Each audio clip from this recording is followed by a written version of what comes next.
Throughout the year, Mobilize virtual series presented lessons learned and inspiring projects with this year's Sustainable Transport Award winner and honorable mention cities. And we are wrapping up the series with this unique session looking at mobility through the lens of equity. Today, we're joined by a group of representatives from regions and cities that are part of the Sustainable Transport Award community to discuss how the mobility systems are planned and designed for women, caregivers, and other groups with sensitive mobility needs. We welcome again to this session the 2022 STA winner, the City of Bogotá, Colombia. Also the honorable mention, the City of Peshawar, Pakistan, as well as the 2023 STA applicant, the State of Jalisco, Mexico. We will also do spotlight examples of equitable mobility planning for 3 other cities throughout the session. So now I wanted to introduce today's speakers. Firstly, I welcome Clarice Cunha-Linke, who is the director of ITDP Brazil. Clarice will also moderate today's panel. Then our panel includes Isa Certuche, who is Deputy Secretary of Citizen Services for the City of Bogotá. She will talk to us about several projects through which the city is expanding access to city opportunities for women. Next, we'll hear from Faiz Khan, the CEO of Trans Peshawar in the City of Peshawar, who will talk about best practices around gender-sensitive mobility planning of the BRT system. And finally, we'll hear from Renee Caro Gomez, General Coordinator of Strategic Territorial Management of the Government of Jalisco, who will talk to us about the design of the BRT in the metropolitan area of Guadalajara to help improve universal access and safety. So with that, I'll pass it on to Clarice. Hello, good morning, everybody. Thank you, Ivona, for introducing the panel, and it's a pleasure to be here with all of you. It's a pleasure to be here with the panel participants. I'm the country director of ITDP in Brazil, and I have been for many years engaged in the debate about gender and mobility. And I'm very happy to see that this agenda is finally a priority in many of our governments, development agencies, civil society actors. Since it took some time for us to be talking it as a priority and not just as an accessory or an add-on or an afterthought. So it's great to have it here.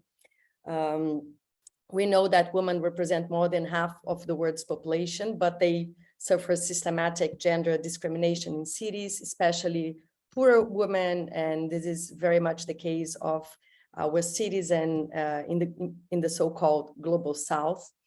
We know that globally the maintenance of a gender-based division of housework continues to make women responsible for most reproductive tasks besides productive tasks and care, and it directly affects their mobility patterns. And I think it's crucial that we arrive at this point that we recognize that transportation is not gender neutral. There are many differences in use, in access, in ownership to transportation, and I think that's what we're going to be talking here, right? There are 3 main issues that I think are crucial, and they will come through during the discussions, and I think we will have the opportunity to talk about them during the debate. Traditionally, women's mobility is defined by this, what we call the triple role, right?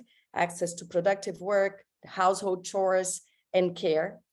Typical day, we know, involves shorter, more frequent trips, varied scattered times, often at off-peak times, and we know that our planning, our transport planning looks a lot to peak times, to the productive trip, the fixed home to work destination, right? But this more linear and more pendulous trip with this fixed origin and destination places are more typically like a male's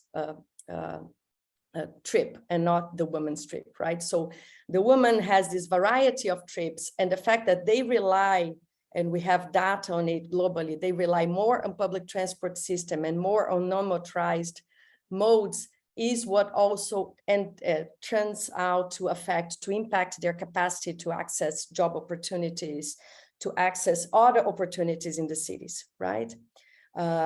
Normally also, I think in our cities, and particularly in the metropolitan cities, poor women tend to live far from rapid transit systems and infrastructures. So there is a accumulation of problems in terms of access to the cities. I think there is a second important point that will come across also during the discussion, which is exposure to gender-based violence. Sexual harassment in many places leads to an immobility.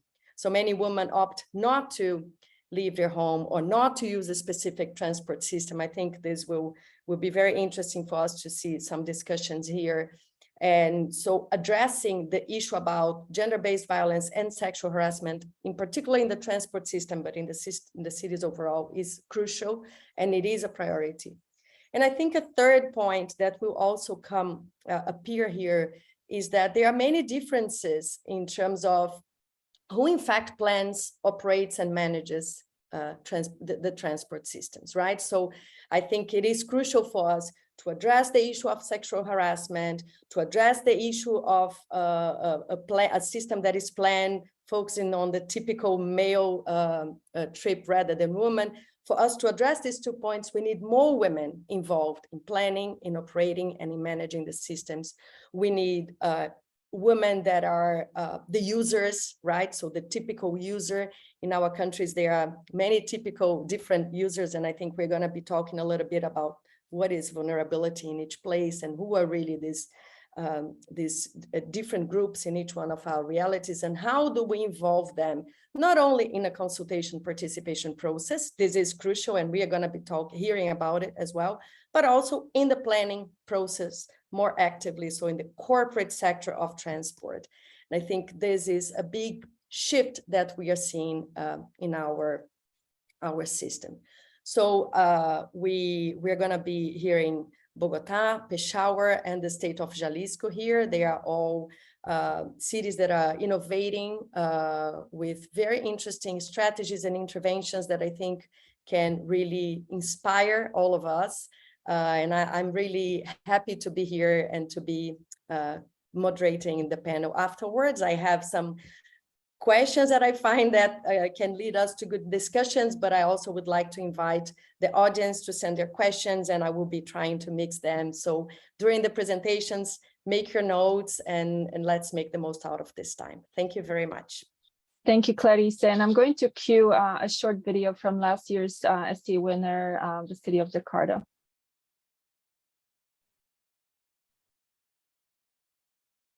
Jakarta has made massive effort to integrate public transportation modes through the Jaklingko system to provide inclusive and seamless mobility for citizens to access the city. The Jaklingko system was developed to integrate all the public transport modes in Jakarta, both physical and tariff integration from microbuses and buses to MRT and LRT. A study by ITDP revealed that vulnerable groups in Jakarta rely on microtrans as their main mode of transport, where 48% of microtrans passengers in 2021 are old persons. The integration enables public transport to cover the larger needs and access for vulnerable groups in the city. Through Governor Decree, Jakarta has a target to increase the public transport coverage under Jaklingko to reach 95% of the total population of Jakarta. This year, Jakarta released a governor's decision to standardize and integrate wayfinding to each passenger trips as a result of collaboration with the civil organization. Continuing the integration effort, we have also launched the integrated fare scheme to improve connectivity between each public transport mode further. Jakarta worked together with experts, organizations, and communities to plan, enhance, and review public transport accessibility, ensuring all public transport can be accessed by women, children, people with disabilities, and old persons. Though we still have a long way to go. The current public transport development and improvement need more support from policies that can push people to shift from private vehicle to public transport. Thank you so much for this quick watching session. I hope this is also illuminating and adds to this discussion today. So I wanted to invite Isa to talk to us about the interventions in Bogotá.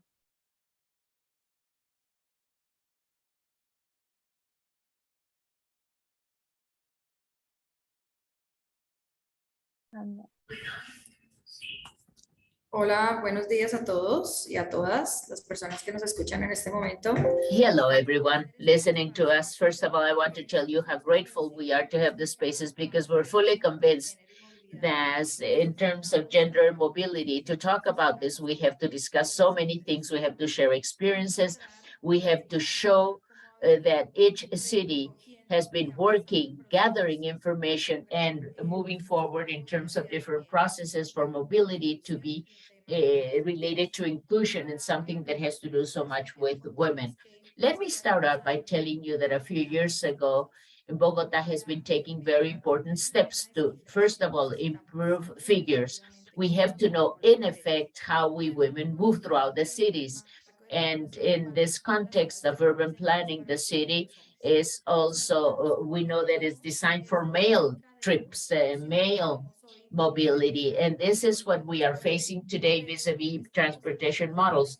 But we are in the logic of changing the situation. We want to model and thinking about women traveling, women with mobility within our cities and towns in Colombia. So through the development plan, through Claudia Lopez, the mayor of Bogota, we have the responsibility of having this transversal cross-cutting aspect. We're thinking on the gender issues from different angles, from all the different angles. Mobility is not alien to the situation.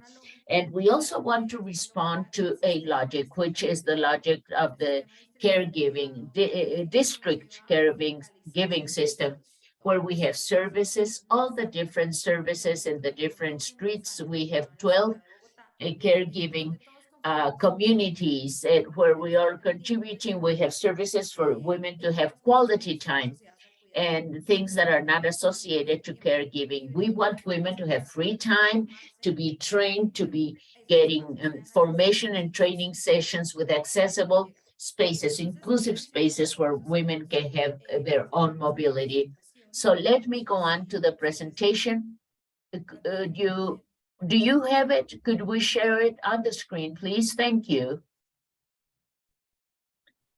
I'm waiting for Camila or Juan to present for you, and I can also do it. Danos un segundo que estamos ajustando. Yes, we're making some adjustments here. Please give me a second. I can present. So give me 1 second. I just put the PPT in order right here. Give me 1 second, please.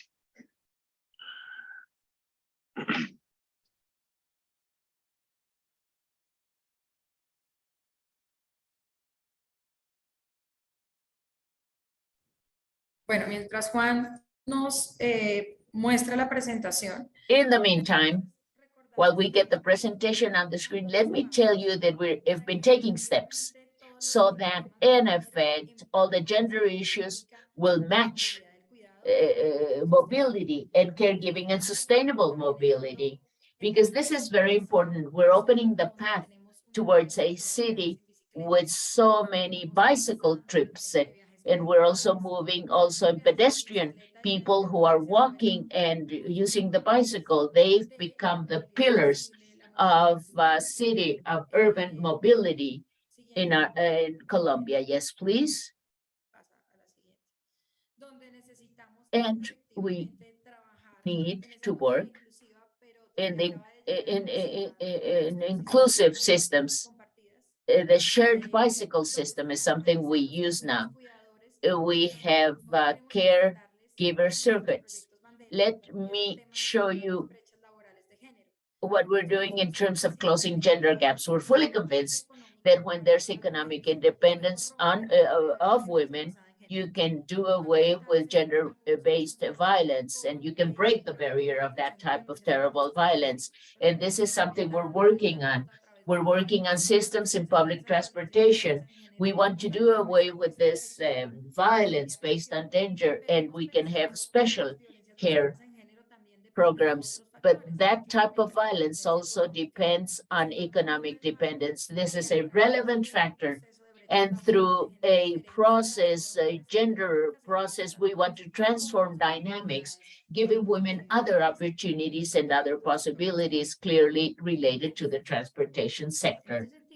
So in this sense, we have a diagnosis of the sector. This has to do with concessionaires and personnel hired in SITP. This is the history of the male-based public transportation system. We have the operators, the drivers, the mechanics. They always talk about men. Men are the ones with more possibilities of participating in this type of work.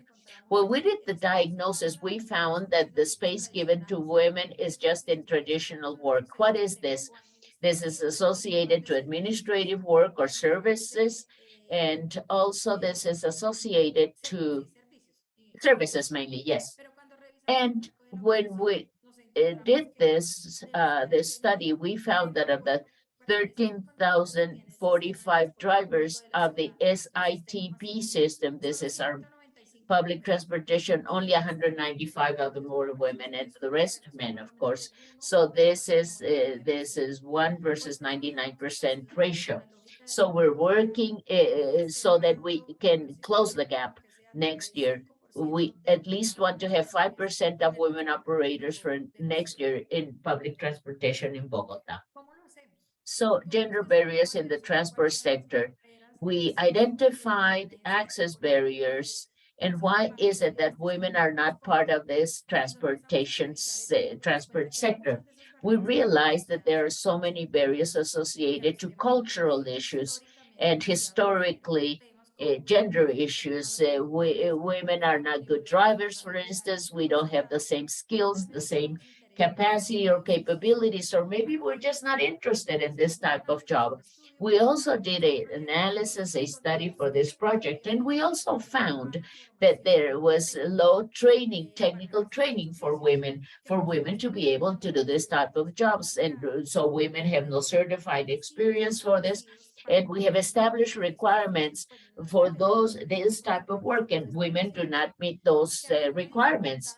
And there's also difficulty in the very high cost for women to access and to have a driver's license and all the legal requirements within the framework of how can women become drivers in the public transport sector in our country, and also in terms of the labor world and the caregiving world. We are mothers, we have to be with our children, we have our own personal activities and responsibilities. And what about paid and unpaid work we do? This is generating an access network in which women have to be permanently present to do these jobs in the transport sector. Now, in terms of why do people say we're bad drivers? Let's look at the historic situation. Well, usually boys start learning how to drive when they're younger than girls. So this is very important for us to realize. And we have the transport sector. These are open spaces, and sometimes women have no access to those public spaces, so boys do. And this has to do with citizens using those services, and there's a lot of different violences that are generated in those public services, and they think women cannot face up to the situation. So this is another historic reason.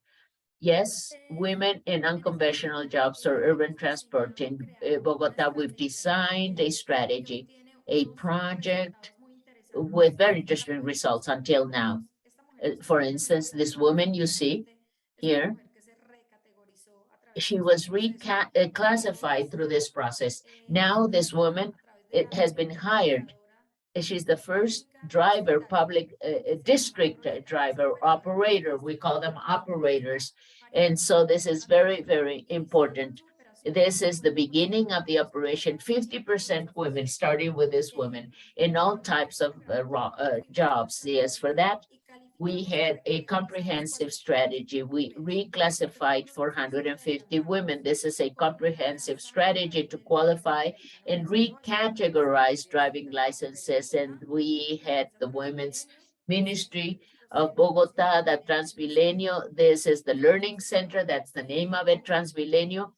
And we reclassified 450 women, and we had 4,100 women registered for this process. 450 of them were recategorized or reclassified.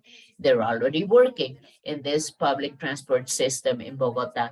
This shows we women can do it, and we have better indicators. When you look at the indicators of traffic accidents, women have less traffic accidents than men. We have better reaction.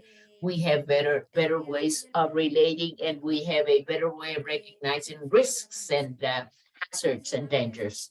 And we have another side project with the French Development Agency. We have reclassified and requalified 80 more women so that they can be working as private operators. We have another strategy of 300 women, and the same logic. And this has to do with the reclassification of licenses for those 300 women. And this is very, very important. And we're increasing, as you can see, the number of women operators. This is a very important market dynamic. When we in our district invested in those public projects, and because we're now part of those public policies, we see how all the private operators, the private ones, started also including more women as drivers. This shows we can do this in maybe same, similar or better conditions than men, and this gives women economic independence, of course. Here we have something to show you what this process has been like. These are the training sessions, women driving those buses. Of course, we have pregnant women, but those variables do not have to be a barrier of inclusion or to inclusion. We recognize this logic. We are making the necessary adjustments for women to be reincorporated and for women to be also in the caregiving activities, and women that are pregnant can carry out some other activities while they have their children, and then they can go back with no problem whatsoever. This shows the project. This is the implementation. First, we had the screening process, the women's selection, 4,100 women, as I said, registered, and then we did the classifying process, and then the training cycle for the recategorization of licenses. And this is according to the transport ministry requirements, and then the complementary training with SD Mujer, which is the women's ministry in Bogota, in Colombia, rather. A lot of these women had never worked. They didn't have social, emotional skills or financial skills. So we had to face up to this reality. It was not easy. And we had the subsidy. This is a monthly subsidy or your key card, so that women could have this basic monthly income. We told them, give us a bank account. They didn't have any bank accounts. And they followed the logic, well, I'll send you my husband's or my son's bank account, but they didn't have this type of independence. This gave us so much information and so many lessons we learned through the process. We knew that they needed some money so that they could also use public transportation systems. So we were giving them the subsidies. These are the very important results. 431 women with C2 licenses. This is the reclassification process.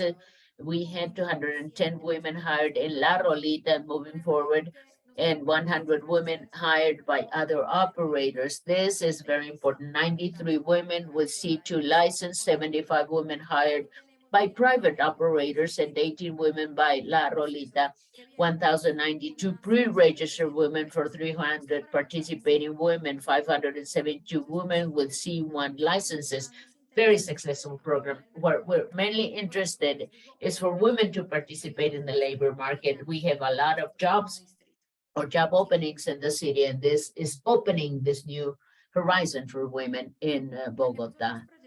We have other important projects. This is not the only one. Right now, we're working with the qualification and strengthening women taxi drivers.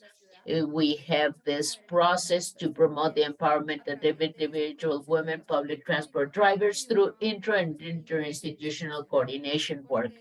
Why do we want to do this? Because the fact that they're already doing this doesn't mean that they have optimal conditions.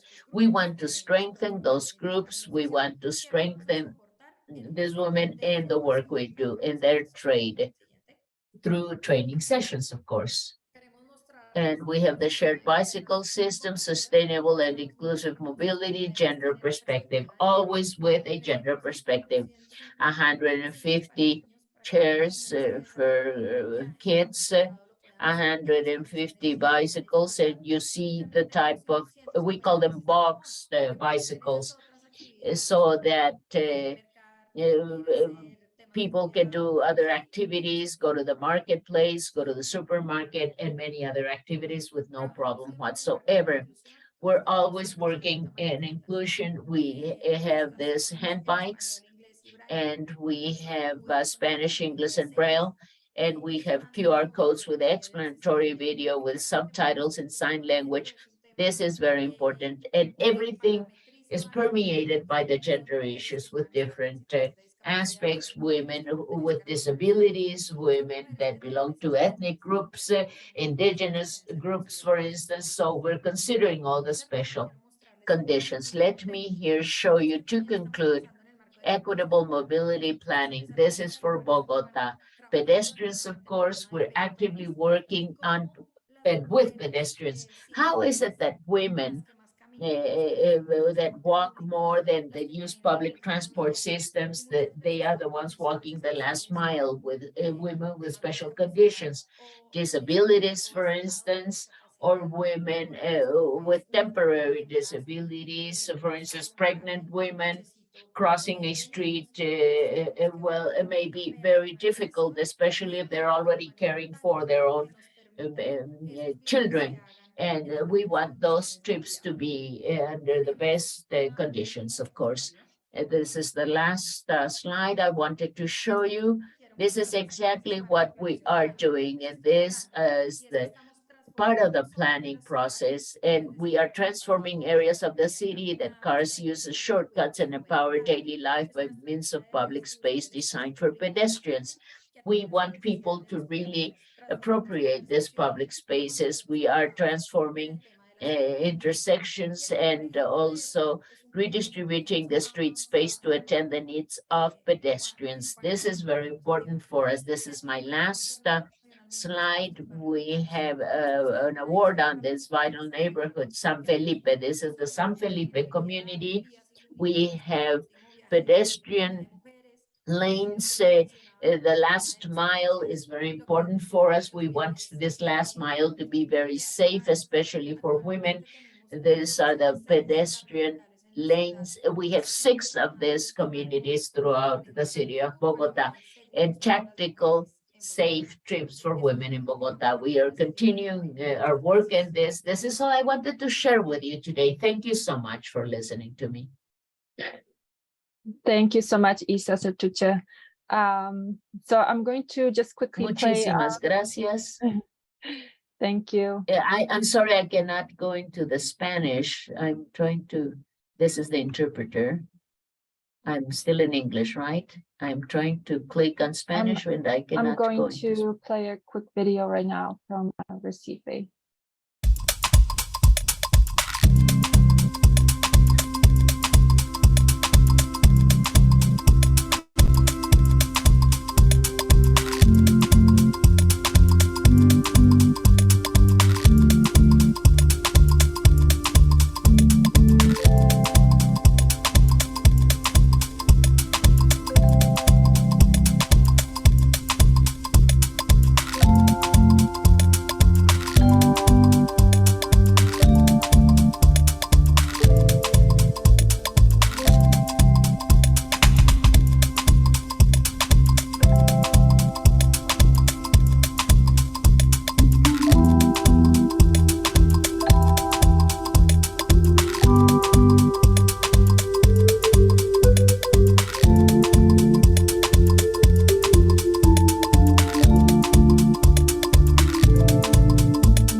Thank you so much for watching. And with that, I wanted to also invite Fayaz Khan for his presentation.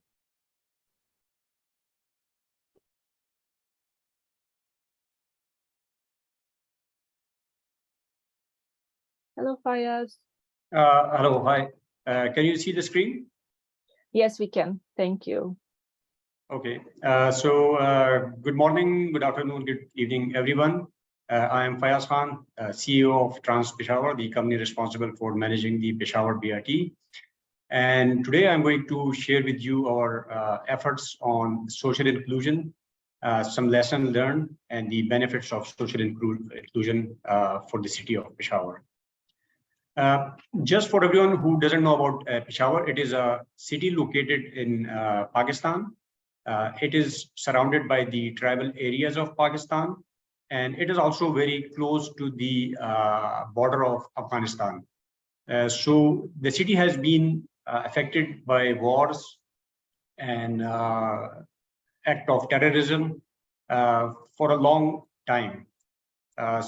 In particularly due to these reasons, transportation was neglected in the area due to these issues. Before I begin the presentation, I want to share with you the local context of the females and the local culture. In the local culture, the females want to have some more privacy, and it's not possible culturally to go and intermix with the males. So if a facility is provided to them, it requires to have some kind of privacy and safety for them. Want to show to you some photos of the pre-BRT situation of the transport system. The vehicles were very old, were unsafe for the vulnerable groups. You can see from the crowded male in the buses that it was not possible for a female to think about using such a transportation system. Similarly, if you can see, there was no formal stops. The buses were mainly high floor buses, and for these reasons, it was very difficult and not possible for the elderly people, for the small children to use these kind of buses, and that resulted in not including the females and the vulnerable group to come and live their life. You can also see some of the photos prior to the launching of the Peshawar BRT of the school-going children. And these children were forced to use unsafe vehicles and just hanging on the vehicles, no protection from rain and weather. And one thing important to notice is even in these small children, you will not find a single small little girl who can use such kind of a transportation because of the local culture. It was not even possible for the young girls who could not afford a private taxi or a private car to even use such kind of transportation. So basically, they were excluded to continue their education and were having some great problems. Female in particular had some challenges, and the female were forced to use private taxis. And even the private taxis, they were resulting in issues of harassment. And it was, for the majority of the females, even using the private taxi independently was not possible. And just showing you a photo that you can see the level of harassment that even from the bus, there are some people who are trying to stare at the female. So this was the situation. In such a condition, it was not possible to the females to use the public transport. And if even they were using the private taxis, they were harassed and they were experiencing a lot of issues. Just showing the what was the result? The result was showing a picture of some shopping areas, which are these shopping areas are mainly supposed that females should go and shop there.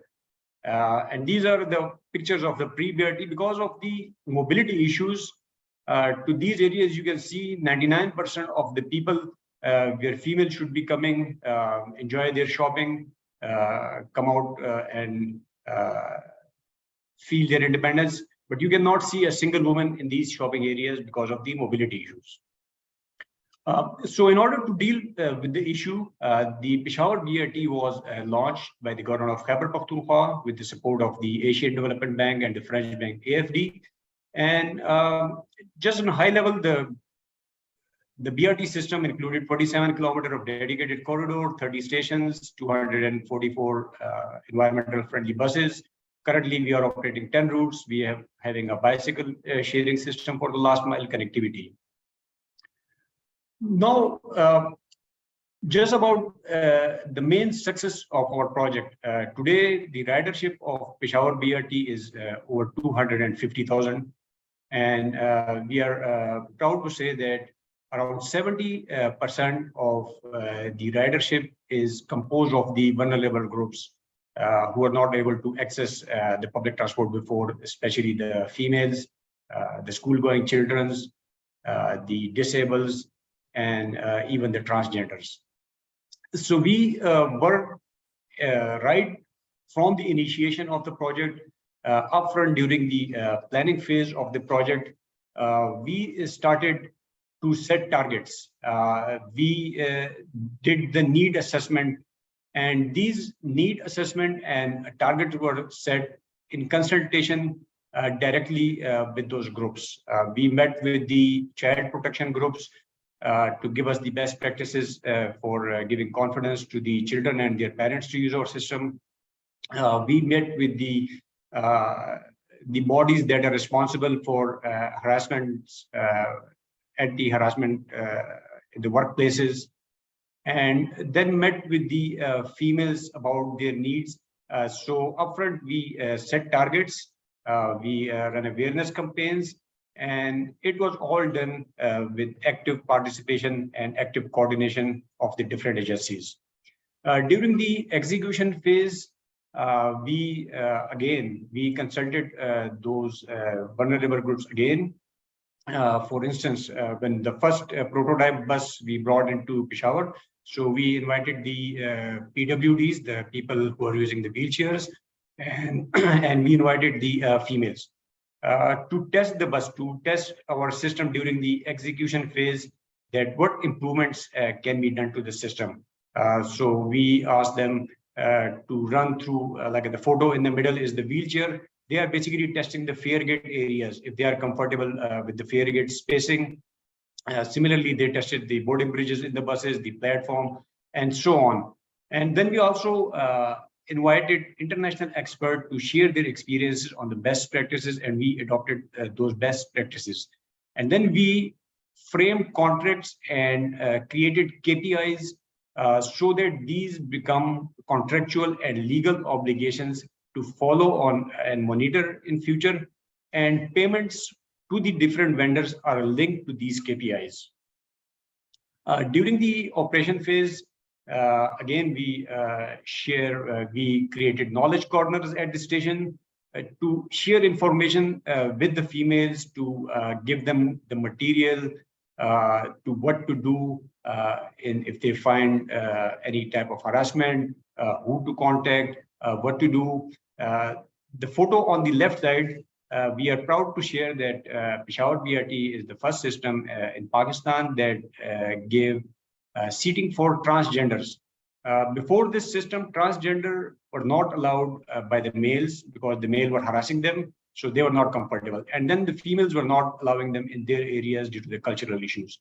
So we provided them seating so that they are comfortable. And then we ran different campaigns with the different groups to make sure that all the vulnerable groups are comfortable and their needs are met. One of the most important and lesson learned for us was the safety and security. Safety and security was one of the key reasons due to which the females and the children were mainly not using the public transport. So we created a robust security system. We have a well-lit BRT system We had security cameras everywhere in the buses. Those are being monitored from the control center. There is a dedicated helpline that react to incidents of emergency. There are quick response units and so on.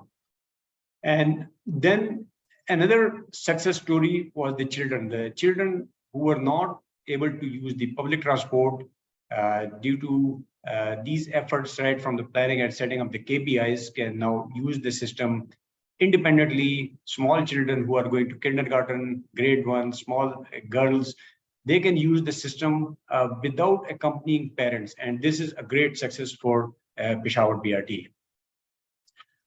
Just to share with you, all this, we had a well-defined process right upfront in the form of a gender action plan. And this is being monitored and tracked at the highest level.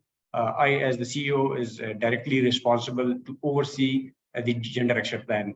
And some of the targets I want to share with you. Number one was the female employment, because females are more comfortable with females. So the female employment is also giving opportunity to not only the females, but to also give a comfort to the female passengers. So the baseline condition was 0% employment in the public transport. We set target of 10%, and today we are over 12%, and it is going up and up. In the baseline condition, there are only 2% of females who were using the public transport. We set a target of 20, and we today are at 26% of the ridership is female, and there is more and more demand from the female to increase the space for them. Prior to BRT, the system was not accessible. Today, we are proud to say it's 100% accessible. All facilities, including offices, are accessible to people with disabilities, are accessible to children, to transgender, and to every person of the community. There was no monitoring of the public transport. We set a target of 60% positivity perception. Today, we are at 84% of positivity perception. And for next year, we are going to increase this target to 90%, and we will try to achieve that. There were no facilities for the females, for instance, in the station areas. Now we have clearly demarcated areas for their rest. We have separate areas in the buses. We have separate doors for them based on their needs, and 100% of this is achieved. The next thing that we are going to do in the system is we are making some commercial plazas for the system to get some non-fare revenue. And we have set a target of giving 15% of the commercial space to the females to give them more opportunity, to give them independence and to come out and to live their life. Thank you very much. And that's all from Peshawar. Thank you so much, Fayaz. And we're going to jump straight into Renee Caro Gomez. And I'll just ask to be relatively quick so that Clarice can spend maybe 5 minutes for questions. Con mucho gusto. Muchas gracias. Yes, yes. Thank you so much. Good morning from Guadalajara, Jalisco, Mexico. I want to greet all of you watching us, participating, listening to us from all over the world. What a pleasure to be coinciding with the other colleagues that have taken the floor. I want to also greet Fayaz and also our friend from Bogotá, Colombia. We all share the commitment for inclusive, safe, efficient public transport systems with a gender perspective. This is something of the greatest importance in Jalisco, in our administration. We are working on this. We've been working on this so much to have better conditions. And of course, I want to also thank the organizers. I want to thank ITDP for inviting us so that we can all share our experiences. So thank you, ITDP, for allowing us to share information, because these are very important issues we are talking about. We're so passionate about these issues. Please, Valeria, next slide. Well, let me tell you that the mobility agenda for the state of Jalisco has been a priority. since the first moment we took office. And let me also tell you that the different mobility projects we've developed are based on a fundamental idea, improving conditions of people to access the city, everyone, all persons, everyone, especially the most vulnerable people. And in this case, we have women, of course, and children. And particularly, I also wanted to tell you that we have very clear vision, and what we heard from Isa in Bogotá, we have a connection. Yes, public transport travel is done by women, and normally those trips are multi-destination trips. Women are traveling and every day to different destinations. This means they require certain special conditions that the infrastructure projects have to take into account, and we should always consider those special needs of women in our projects. Let me also tell you that particularly in the metropolitan area of the city of Guadalajara, in the state of Jalisco, women constitute 63% of the users, 68% it says on the slide, of current users. However, 8 of every 10 women, unfortunately, say they feel unsafe, insecure and not very safe in public transport. And this is according to the Transport Secretariat of the state of Jalisco. Those figures come from that ministry. Here you see the different conditions of the expressway. This is the expressway in the metropolitan area. These are the conditions we used to have. This is the peripheral expressway, we call it in Spanish. Well, you see this image here, the conditions it had, they were not the right conditions, for any type of situation, for any mode of transportation, unless people had their car. Even cars had problems in this type of expressway.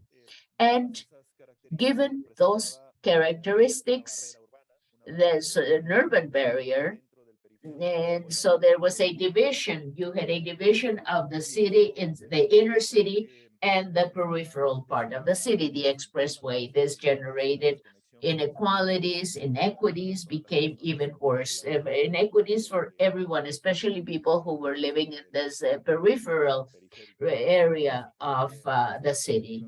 So from the social economic perspective, we said we are going to be designing a project that will be getting rid of this barrier so that the city is well connected and not so divided. And the public transport routes we used to have in this urban highway called the periférico or the expressway. Well, this made inequalities even more constant, a lot of harassment for women users, a lot of hostilities and harassment for women. That's why we had the integral or the comprehensive project, or 41.5 kilometers. That's the length of the project. That's how long it is. This covers the expressway around the city. This is a public transport project, but even more than that, it was designed as an urban transformation project with its own design, including the stations and the design of the entire corridor with accessibility, with inclusion conditions of access, equity, and inclusion. Those were 3 very important requirements for this project. Now, as I was telling you, in this paradigm, we've been working on it now for 4 years to change paradigm so that people will be, first of all, moving with other means of transport and not motor or cars. We want this to be a collective public transport system. So this corridor had an integrated intervention and inclusion of the most vulnerable, particularly women and young girls, through infrastructure and other components, as I have said, including especially the most vulnerable sectors of our society. And you can see And we've also heard from Fayaz in Peshawar. This is exactly what they did in Pakistan as well. And in this sense, the design of the public space, this had to be a design with equity, with equality in public spaces to generate conditions of a high perception of safety and security for our women users. So this was an axis, a very important central structuring process for our project in this corridor. With it, we eradicated violence and insecurity conditions. And this is one of the prevalent characteristics of this corridor. Here you see a few components for this expressway. We call it the macro peripheral expressway. It's not just an urban road that was segregating different urban environments in the city of Guadalajara. It has become a complete, a well-integrated expressway and highway around the city. And this is also a place of coexistence. People get together and they are closer to each other in their everyday trips. This has to do with solving problems of the central lanes for the expressway. We have side lanes, linear parks, we call them, which are the longest in the city of Guadalajara, 44.5 kilometers. That's how much space they cover. That's the distance they cover. And we have parks. So we enriched public spaces with modal transfers in the best quality possible. We call them the station footprints with gender inclusion. Let me tell you that in the transfer bays, among the different feeding routes of the system, we have service modules with public lavatories, public bathrooms, family bathrooms as well. And for women that are breastfeeding, we also have special spaces for those women breastfeeding their children. And this is very important. This is something we didn't have before. With all the hygiene and health conditions that are so necessary for those facilities. Here you see the stations and surroundings. On one hand, we have the design of the stations. They're made out of glass to be safer and permeable. This makes them more apt for hygiene conditions. And we also have a system of security for users. This is a security system with the use of security infrastructure, cameras. The lighting system is also very, very important. This is the way we wanted those stations to look like, especially for them to be very safe for women and girls and children. Well, these are the service modules. You see them here. We are including them in most of the stations, service modules, and we have stores, bathrooms, lactation rooms, and bicycle storage rooms. These modules were designed as of geospatial studies, where each one of the models offers services according to the conditions of the place, of the territory where they are built. Universal accessibility. Well, this is a system which is accessible for everyone. We have ramps and lifts and elevators in the stations, and door directions, signage, bilingual signs, and access and sale points. We are including people with all types of disabilities. We want them to be safe in those stations. And this is the orientation or guidance system. This is in all stations, and it was developed, and it allows users to understand the space in which they find themselves. So the geospatial reference is of the utmost importance. We want people to know exactly where they are right on the spot. And this is has to do with people feeling safe and secure.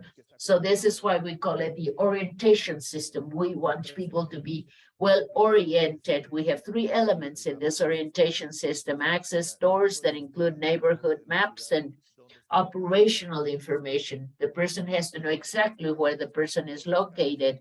And we have the map of the environment and the near environment or the surroundings of the station. The person looks at this map and they know exactly where they are going. And we have the community map for the person to clearly understand the destination from that point where they're standing, from that community where they are at that moment. We want people to understand exactly what their situation, their spatial situation, for them to be able to define exactly the space they're going to be covering and the trip they are going to be making. This women are a key actor in this orientation system. I'm not saying this, it's obvious that for women, the perception, the spatial perception is basic, but I'm saying this because in our team, we have Valeria, she's with me today, but we've also had the participation of other women specialists in our team. And those women were a reference for us to design those processes and those systems and many of the systems that I have already described. As I was saying, the lateral lanes, the side lanes, well, the pedestrian crossing level in the base requires road safety measures, and that's enormous. We're talking about 41.5 kilometers of this expressway, as I've already mentioned. We want this to be a very efficient system. Of course, that's the way we've designed it, with all the different services that I have already described. And users are truly using those systems. So we are breaking away from the old paradigm. We're changing paradigms here, as you can see. People are now assimilating the modal change in our transport services, and people are changing the way they used to go from one point to the other in the city, and people feel so much safer and they can move so much faster and safer. This is another very important item that our friends from Bogotá and from Peshawar have already mentioned. Yes, women operators, women that are now driving those modes of public transportation. Let me tell you that women operators, men operators as well, they were all trained in the sexual violence protocol prevention. And this is something we did with the Equality Ministry of the State Administration. And we have the participation now of women that are driving the buses, and they have all covered this program for women drivers. And it was mainly for women who were interested in becoming drivers in the public transport system. And this is something that our friends from Bogotá and Peshawar have already mentioned in their own systems. So this is my macro expressway program, and it represents for the metropolitan area of Guadalajara great progress in urban transformation with gender perspective. Let me also tell you that throughout the process, we always remembered how important it was to involve the most vulnerable users, to get them involved in this public transport system with equity, eradicating conditions of violence and insecurity that were the characteristic of this system for so many years in the city of Guadalajara. Let me also tell you that we are so happy because we are getting results after the beginning of the system. It has been 1 year, and we can tell you that infrastructure as well as all actions that were implemented are truly working. And we have two important data here. First, we've had an important increase in the use of women in this system, and going from a ratio of 3:1 men to women to 2:1 at this is the way it is working now. So you can see there's an increase of women using those transport systems. This tells us that this path is that we're on the right track with this integral projects that we're now launching with. Of course, we're clearly vetting to cover the needs of most vulnerable sections of our population for more equitable transport systems. Thank you. Thank you so much. These were really amazing presentations. I had many questions, but most of them were answered, and we are beyond our time. But I just want to make a final comment and then give you, the three of you, the opportunity to make a closing remark with a question. I think it's really clear that there is a shift in the way we plan our systems. There is no doubt about it. And it's such a radical change from the business as usual, right? It's amazing to see new standards and very comprehensive, a very comprehensive response that goes beyond the way we used to look at the gender issue, like gender as an issue, right? So we see in Bogotá, the need to really, the desire to free up women's time, which ends up being much more strategic than just a way of addressing a practical need, right? It goes beyond that. We see in Peshawar, even the mentioning of transgender as a target group. This is something so new in our discussion and so important, so relevant. So I really congratulate you for that. And in Jalisco, we see how the lens from a caregiver really changed the way we see the system, and we understand the solutions that need to be created and implemented and monitored. I think as just like a final minute from each one, if you could just either share one challenge that you face, like a really important challenge that you faced in the implementation, or is there something that surprised you during the implementation? Something that serves as an advice or an inspiration for other cities that are here listening from you all and that are embarking in this process of equitable mobility planning. So if you want to share something with them, advise something, what is a challenge or what is a surprise that you had that you would like to share here? And with that, after the three responses, I will ask Nora to come and help us close in the session. So maybe if Adriana starts, and then Fayaz goes, and then Renee, please. Gracias, Clarice. Claro que sí. Nos encontramos. Thank you, Clarice. Yes. Well, we found that some of the barriers, they were our own barriers in our legislative barriers, the way we used to be doing things in the past, business as usual, as you've said. We have to modify things. We have to generate public policies with direct ways of doing things. This is not just in the hands of the private sector. We have to have public participation.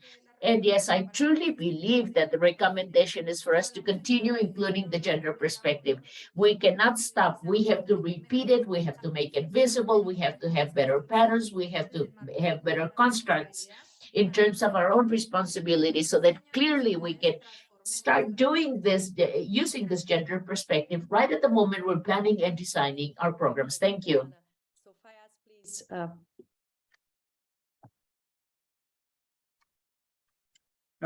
Yeah, thank you, Clarissa. Just want to share our experience for Peshawar BRT was the success of the gender action plan. Initially, when we started with the gender action plan, there was a lot of resistance and criticism. And when the targets were set, so people were thinking how it's possible that in the city of Peshawar, how can a female come out and come for work 6 a.m. in the morning and then go home 11 p.m. in the night when she cannot come alone. So these were the challenges. So what our suggestion for everyone is that set targets, I think, do consistent efforts. And now when we are seeing the results, these results are, I think, greatest success for the Peshawar BRT is basically the female ridership and the children, because it was the females who came to the system and the children followed, because when the females were comfortable, so they started sending their kids as well. And today, I think 55 to 60% of our passenger is made up of these children, school children and females. So we encourage everyone to have a well-formalized gender action plan, set targets, monitor it at the top level, and don't afraid of criticism. Try to, and the results will be enormous. Thank you. That's perfect, Mr. Fayez, and I don't be afraid of criticism. I think this is really crucial. René, please join us here. Muchas gracias, Clarissa, y gracias a todas y a todos. Yes, thank you very much, Clarice. Thank you, everyone. We're so surprised, really. This is what I wanted to tell you here in the Guadalajara metropolitan area. We're so surprised to see how the corridor, the system, the expressway system has reached the number of trips. The demand has increased. It has reached the maturity point even before we thought it would. Even in less than a year, the number of trips, we were thinking of that number for a 2-year period, but this was even before a 1-year period. This is for people, by people using the system. That's the way we designed the program and the system. And I think we're able to accomplish this with a cross-cutting approach. This is the way we designed the project. And it's not only the infrastructure part of the project, but we had the transport area. We had the participation of so many different areas, the Equality Ministry of Jalisco, and women participated. We have different areas of the government participating. So the perspective we included in this project also had the participation of all visions and agendas. That way, I think this project meets the needs of everyone. That's why it's been so well taken, so well received, and so welcomed. Yes, this is what I would recommend. Include everyone. Thank you all. And Nora, please join us. Hello, everyone. Thank you so much for staying longer. I'm the head of Mobilize in the STA program. I want to thank the City of Peshawar, the State of Jalisco, the City of Bogotá for demonstrating these great practices from around the world. And I want to thank the City of the City of Tartu that kicked off the first event this year. I want to thank the STA committee for selecting the winners for this year. I also want to give a big shout out to GIZ Toomey for supporting us with the case studies. And a deep gratitude to ITDP Global and the ITDP regional offices who work seamlessly together to support these events as moderators, presenters, speakers, promoters. This is our final event for Mobilize. I hope you take the time to visit our other webinars in this series. I would also like to invite you into the ITDP Learning Hub. We have launched our first course on mobility and access for babies, toddlers, and caregivers. This course is a great introduction to resources for your team to build their capacity and planning around this population. This is the first, and you can find it on itdp.org. And in January, we look forward to announcing our 2023 Sustainable Transport Award winners. Have a great rest of your year, and thanks for joining. Thank you so much, everyone. And with that, I will just cue the last video that we haven't had a chance to show, and really thanking everyone for joining today. Thank you all. Thank you. Yes. CRUT is the nodal public transport authority that is widely known for providing user-friendly transit services in the capital region of Odisha, India. Previously, the transport services in the city operated on a net cost contract model. When CRUT started its operation in 2018, we started following gross cost contract model, where our mission was to transform the mobility system by making it sustainable, inclusive, smart, safe, and accessible to all. GROOT's comprehensive social and gender inclusive policies on recruitment of crew, affordable fare structure, integration of smart technologies, smart data management through disaggregated ticketing, sustainable design of depots, strategic location of well-lit bus queue shelters, regular training and capacity building initiatives for the crew, prompt grievance redressal, and official social media handles that bridge the gap between the public and GROOT have been able to create a highly inclusive and sustainable mobility ecosystem. By contributing to several sustainable development goals, GROOT has truly been able to go way beyond just being a public transport service provider to becoming the agent of change responsible for creation of gender-sensitive and socially inclusive society that ultimately contributed significantly to the urban development of the region.